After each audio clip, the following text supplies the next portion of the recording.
Good morning guys, welcome to another vlog. जैसे कि आप लोगों को पता ही होगा कि लास्ट नाइट यहाँ शिमला में स्नोफॉल हुआ है और ये मेरे लिए थोड़ी सी प्रॉब्लम वाली बात है क्योंकि ना आजकल मैं घर पे अकेला हूँ, सब कुछ खुद ही मैनेज करना पड़ रहा है। एंड स्नो के टाइम यहाँ पे नॉर्मल सी डेली नीड की चीज़ें भी अफोर्ड करना, अरेंज करना मुश्किल हो जाता है, मिलती नहीं है। हाँ, तो मैं सोच रहा हूँ कि आज मार्केट जाऊँ, अपने लिए जितना भी ज़रूरत का सामान है ले लूँ क्योंकि मौसम का नहीं पता, आगे और स्नो हुई तो प्रॉब्लम हो जाएगी। हाँ, तो चलते हैं, आप लोग भी साथ चलिए एंड देखिए स्नो के टाइम हम लोग क्या क्या प्रॉब्लम्स फेस करते हैं। इंटरेस्टिंग होगा vlog, let's jump into it.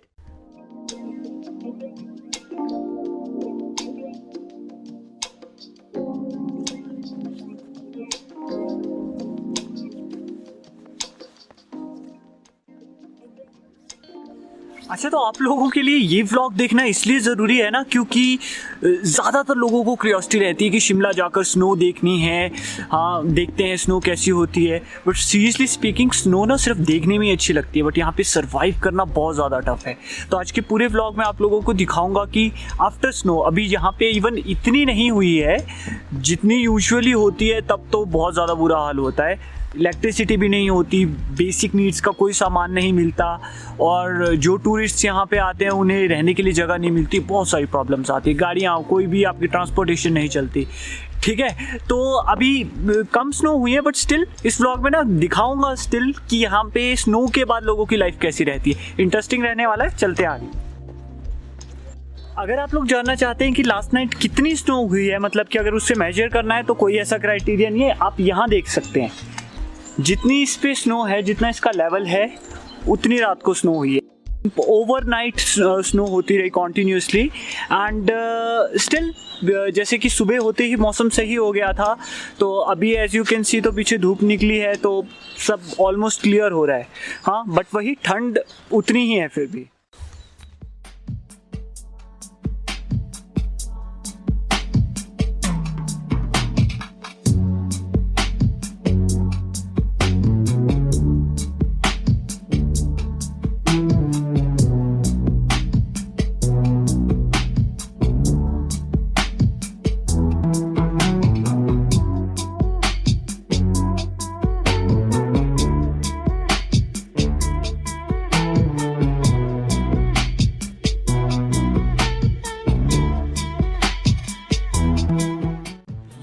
ऐसी स्नो पे चलना बहुत ज़्यादा टफ होता है, मतलब कि बहुत ज़्यादा फिसलते हैं और सबसे ज़्यादा फ़नी इंसिडेंसेस होते हैं। लास्ट टाइम भी जब हम लोग स्नो में सामान लेने गए थे तो लोग फिसल रहे थे एंड मेरे साथ जो था मेरा फ्रेंड, मैं उसको बोल रहा था बड़े ध्यान से चलो और सामने से गर्ल्स आ रही थी, मैंने कहा गर्ल्स के सामने ना गिर ना जाइयो, और मैं बोलते बोलते मैं ही गिर गया उनके सामने। तो बहुत फनी इंसिडेंसेस होते हैं। जैसे आपने देखा ना सड़क पे इन्होंने लकड़ी का ये बुरादा बिछाया हुआ था, इससे फिसलते नहीं, चलने में थोड़ी हेल्प मिलती है।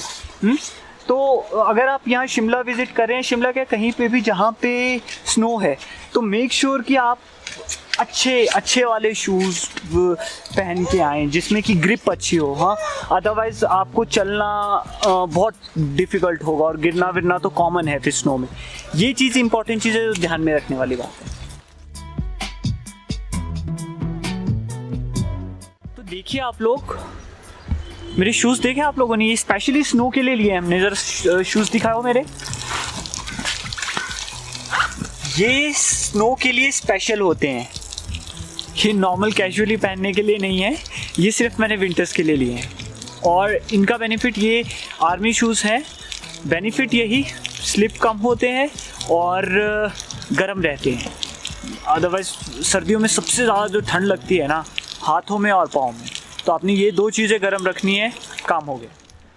एक और इम्पॉर्टेंट चीज़ जो कि स्पेशली टूरिस्ट के लिए है, जो कि विंटर वेकेशंस स्पेंड करने के लिए यहाँ शिमला मनाली ये सब जगह आते हैं स्पेशली स्नो देखने के लिए, एक चीज़ आप लोग एडवांस में यहाँ पे होटल बुकिंग करके आइए। लास्ट ईयर की बात है और 4 to 5 टाइम्स स्नो फॉल हुआ था यहाँ शिमला में एंड 6 डेज़ तक इलेक्ट्रिसिटी नहीं थी और हम लोगों ने बहुत सारे ऐसे टूरिस्ट को देखा जिन्हें कि रहने के लिए जगह भी नहीं मिल रही थी। रोड पे भी बहुत सारे लोग रुके एंड वो लोग वापस भी नहीं जा सकते क्योंकि बिल्कुल ट्रांसपोर्टेशन भी बंद होता है, जैसे कि रास्ते वास्ते सब बंद होते हैं, तो ना कि वापस जा सकते हैं और यहाँ रहने के लिए जगह नहीं है। दैट्स वाई पहले ही बुकिंग करके आए, that is the best thing. Otherwise यहाँ पे आके प्रॉब्लम हो सकती है। और होटल्स के रेट्स भी, मतलब कि जब स्नोफॉल हुआ होटल्स के रेट्स भी ऑलमोस्ट डबल हो जाते हैं। प्री बुकिंग हो ज़्यादा बेटर है। एक चीज़ ये मैं मेंशन करना चाहता था। अच्छा, तो अब हम ऊपर मार्केट में पहुंच गए हैं, तो सामान लेना शुरू करें क्योंकि अब तो सामान भी जल्दी ख़त्म होना स्टार्ट हो जाएगा। तो यहाँ इस शॉप में आया हूँ मैं, भाई की शॉप है, सुंदर भाई की शॉप। सुंदर है ना भाई की आपका नाम है? सुंदर नहीं यार नाम लो। अच्छा, तो भाई जी दूध मिलेगा? मिलेगा। और क्या, दही? दही भी मिलेगा। लकीली यहाँ पे इनसे मैं रेगुलरली सामान लेता रहता हूँ, तो इन्होंने मेरे लिए रखा होगा, अदरवाइज़ मुश्किल ही है कि दूध वगैरह स्पेशली मिलना। हाँ, तो ये देखो इनकी शिमला में दुकान है, बाबा मार्केट में। तो कोई भी यहाँ पे आया तो सामान बिल्कुल मत लेना इनसे। नहीं, यहाँ से ज़रूर सामान ले लेना, बहुत बढ़िया है भाई। और मुझे कई बार ज़रूरत होती है तो मेरे घर पे भी पहुँचा देते हैं सामान, तो बहुत ज़्यादा कोऑपरेट करते हैं, उधार भी कर लेते हैं मेरे साथ। तो अब आप लोग सोच रहे होंगे कि हम किसी और जगह आ गए हैं जहाँ पे कोई स्नो का नाम निशान नहीं है, या फिर जो पहले शॉट्स दिखाए थे वो किसी और दिन के थे, अब किसी और दिन का। ऐसा कुछ नहीं है। एक्चुअली जो हमारा एरिया है वो कोल्ड स्टोर कहलाता है। मतलब वहाँ पे बहुत ज़्यादा ठंडी होती है, पहली बात। दूसरी बात, धूप का नाम निशान नहीं होता। अगर स्नो होती है तो पूरे शिमला में स्नो हट जाएगी सेम डे ही, जैसे ही धूप होती है तो स्नो चले जाती है। पर हमारे एरिया में फिर भी कम से कम नहीं तो 2 हफ्ता रहती है, ये बात है। अभी जब हम वापस जाएंगे तब भी आप लोगों को दिखाएंगे। और जैसे मेन ऊपर अपना पब्लिक एरिया में आते हैं तो गवर्नमेंट की तरफ से भी लोग लगे होते हैं, मशीनें लगी होती है जो कि रास्ते साफ़ करती है नॉर्मल पब्लिक की कन्वीनियंस के लिए।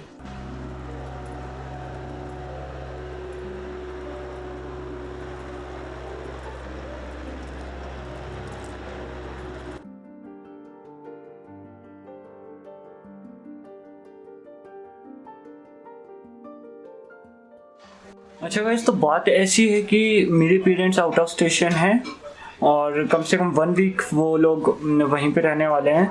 तो खाने पीने का सब कुछ मुझे खुद ही मैनेज करना पड़ता है और खाना मुझे बनाना भी नहीं आता, आज तक कभी नहीं बनाया। तो रोज़ मैं बाहर से पैक करवा के ले जाता हूँ। तो ये मेरा फेवरेट ढाबा है और यहाँ पे बहुत अच्छा खाना मिलता है। तो अभी बस यहाँ से पैक करवा रहा हूँ एंड देन उसको कर चलते हैं। तो अब हम घर जा रहे हैं और ये रास्ता बहुत ज़्यादा डेंजरस है बिकॉज देखिए ना, 3 तरह की बर्फ़ होती है। एक तो जब स्नो पड़ती है तो वो बिल्कुल सूखी होती है, तो वो बिल्कुल सही होती है। बट उसके बाद जब बादल हो जाते हैं, मतलब स्नो नहीं पड़ रही, नेक्स्ट डे अगर बादल हो रहे हैं तो ये पिघलनी स्टार्ट हो जाती है। जो पानी वाली स्नो होती है ये बहुत ज़्यादा फिसलन वाली होती है। बट अगर बादल नहीं है और बिल्कुल स्काई बिल्कुल क्लीन है तो वो फिर आइस बन जाती है और वो बहुत डेंजरस है। हाँ, तो अभी देखिए हम कैसे रास्ते से जा रहे हैं।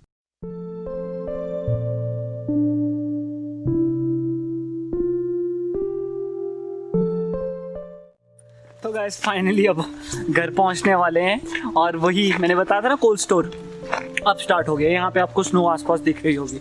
तो ये देखिए काफ़ी सारा सामान लेकर आए हैं, मतलब कि खाने पीने का सब कुछ। आप लोगों को पता ही है, आजकल घर पे अकेला हूँ तो सब कुछ मुझे ही मैनेज करना पड़ता है। अब कुछ बनाना तो आता नहीं है, दैट्स वाई सब कुछ बाहर से लाना पड़ता है। एक ये प्रॉब्लम है। हाँ, तो अभी ये जब स्नोफॉल हुआ था सबसे बड़ी टेंशन मुझे यही थी कि मैं खाना कैसे लाऊंगा बाहर से। हाँ, तो चलिए वो तो आज मौसम फॉर्चुनेटली अच्छा हो गया, अब नॉर्मल लाइफ रहेगी। बट हाँ, हमेशा ऐसा नहीं होता। यूजुअली जब स्नोफॉल होती है तो फिर तगड़े वाली होती है। बट ये जैसे अभी थोड़ी सी स्नोफॉल हुई है तो ऐसी 3-4 बार और होगी। अभी नेक्स्ट मंथ जनवरी में होती है, अभी 1-2 दिन में और भी हो सकती है, हु नोस। हाँ, तो ऐसा है। अभी ये सामान लाए हैं, अभी घर चल के आप लोगों को बताऊंगा फिर क्या किया है हमने।